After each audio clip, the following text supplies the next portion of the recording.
Several children and adults are recovering this afternoon after being rushed to area hospitals last night when they were overcome by carbon monoxide at a local ice rink.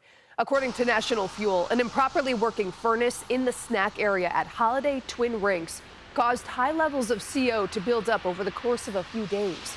Cheektowaga police say officers and Forks Fire Department responded to the rink just after 6:30 last night for a report of a strange smell and kids with symptoms of carbon monoxide poisoning. We're told the rink was evacuated after confirming the CO levels were extremely high. There were several hundred parts per million of carbon monoxide in the building at that time. Anything for like a residential house is anything under 10 parts per million is safe for you to remain inside the building. Cheektowaga Code Enforcement tells us a contractor is working on fixing the heating unit and adding more CO detectors right now. The Holiday Twin Rink says they will cover out-of-pocket costs for anyone who was at the rink last night who had to be treated.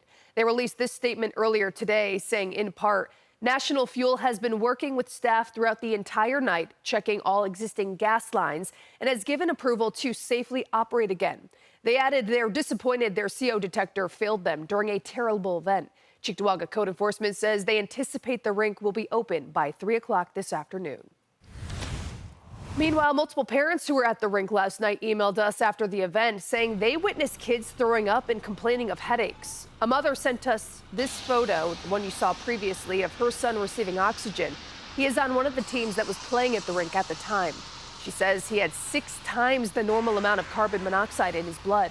Coach Joe Conti's team, the East Aurora Yetis, competed in 2 games there yesterday. He says a couple of kids complained about having nausea and headaches after the first game. His son was also playing last night and was taken to Oshai Children's Hospital to be treated.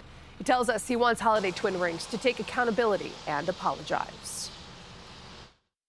Your facility, you've got young children, families, spectators in and out of that building on a constant basis. It's a public facility. The health of your patrons should be of utmost importance. We're told over 100 patients were treated after the event last night. Conti says his son's oxygen levels are now back to normal.